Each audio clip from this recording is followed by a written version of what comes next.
இந்த மாநாட்டுக்காண்டி 21ஆம் தேதி இங்கிருந்து ஸ்பெஷல் ட்ரெயின் ஒன்று ஏற்பாடு பண்ணியிருக்காங்க. திரு நாச்சியப்பன் அவர்கள் வந்து 21ஆம் தேதி இங்கே சென்னையிலிருந்து புறப்பட்டு அப்புறம் அங்கே போய் சேரும். 22ஆம் தேதி ஈவினிங் அங்கிருந்து கிளம்பி இங்கே வந்து சேரும் ட்ரெயின் ஏற்பாடு பண்ணப்பட்டிருக்குது. தமிழ்நாடு முழுவதும் இருந்து எல்லா இடங்களிலும் வாகனங்கள் நிறைய ஏற்பாடு பண்ணப்பட்டு மாநாட்டுக்காக சிறப்பான ஏற்பாடுலாம் செய்யப்பட்டிருக்குது. இது பிற மலேசியா, சிங்கப்பூர், கொழும்பு ஆகிய பகுதியிலிருந்து எல்லாரும் வர இருக்கிறாங்க. ஆக மாநாடு சிறப்படைய வேண்டும். முருகனுடைய ஆசையோடு நடைபெறும் மாநாடு. இதில் ஊடகங்கள் உங்களுடைய ஒத்துழைப்பு எங்களுக்கு வேண்டும் என்று இந்த நேரத்தில் நான் கேட்டுக்கொள்கிறேன்.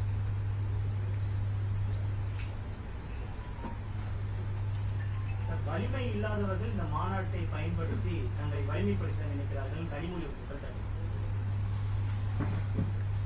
நான் அதை அப்படி மாற்றி சொல்றேன்.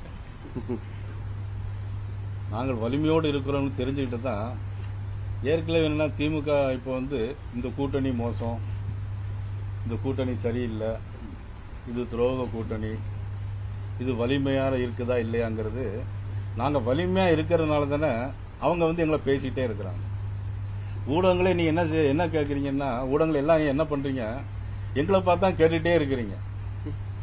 கூட்டணி எப்படி, எத்தனை சீட்டு, இதெல்லாம் நீங்க எங்களை பார்த்து தான் கேட்குறீங்க.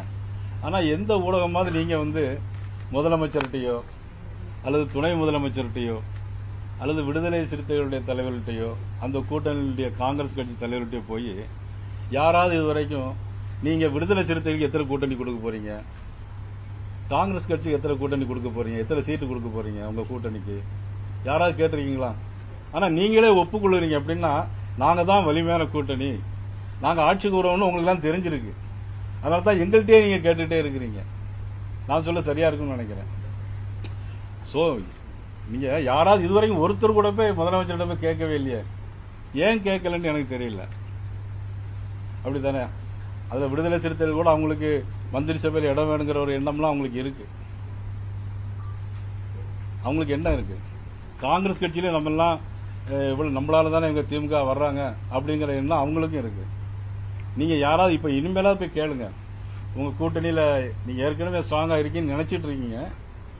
எத்தனை சீட்டு கொடுக்க போறீங்க, யாருக்கெல்லாம் மந்திரி பதவி கொடுக்க போறீங்க, இல்ல 96ல வந்து நீங்க மைனாரிட்டியில 2006ல மைனாரிட்டி கவர்மெண்ட்ல இருந்தீங்க, அப்ப நாங்க அதே மாதிரி வச்சிருந்தோம் அப்படின்னு ஏதாவது ஒரு பதில கேளுங்களேன். நீங்க எங்களை மட்டும் திருப்பி இதுவரைக்கும் 60 நாளா கேட்டுட்டே இருக்கிறீங்க. நீயோட 60 நாள் ஆயிடுச்சு. சோ இந்த கேள்வி அவங்க கேட்கும்போது உங்களை எல்லாம் அன்போடு நான் கேட்டுருக்கிறேன்.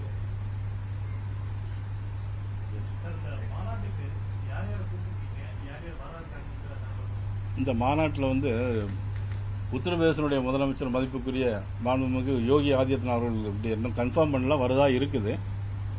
ஆந்திர துணை முதலமைச்சர் மதிப்புக்குரிய பவன் கல்யாணி அவர்கள் உறுதியாக வருகிறார்கள். நானும் மதிப்புக்குரிய அண்ணா சோகரெட்டி அவர்களும் அண்ணா சக்கரவர்த்தி அவர்களும் போய் அவங்கள அழைச்சிட்டு வந்திருக்கோம். அவங்க வந்து வாரம்னு ஒப்புக்கொண்டாங்க.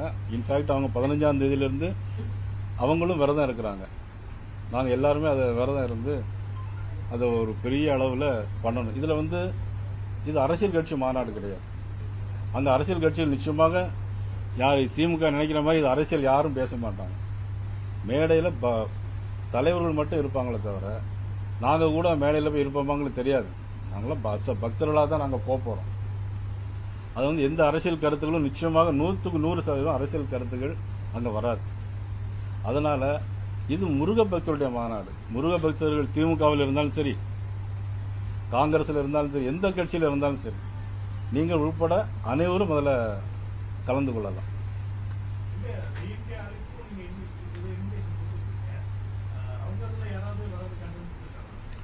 இதுவரைக்கும் ஒன்றும் தகவல் இல்லை, வரலாம் இல்லை.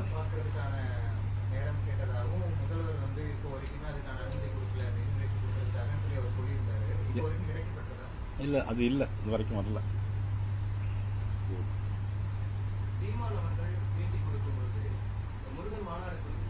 பாஜக வட மாநிலங்களில் ஜெய் ஸ்ரீராம்னு சொல்லி வாக்குக்காக தேர்தலுக்காக ஒரு பிரச்சாரம் முன்னெடுத்தாங்க.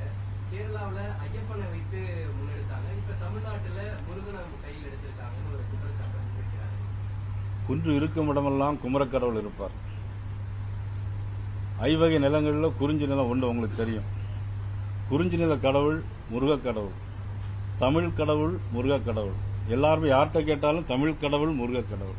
தமிழ் கடவுளுக்கு தமிழ்நாட்டில் தானே பண்ண முடியும் இல்லைங்களா? அதனால தமிழ்நாட்டில் முருகருக்கு ஒரு விழா எடுப்போம். இது எடுபடாதுன்னு சொல்றாரு. யார் சொல்றாங்க?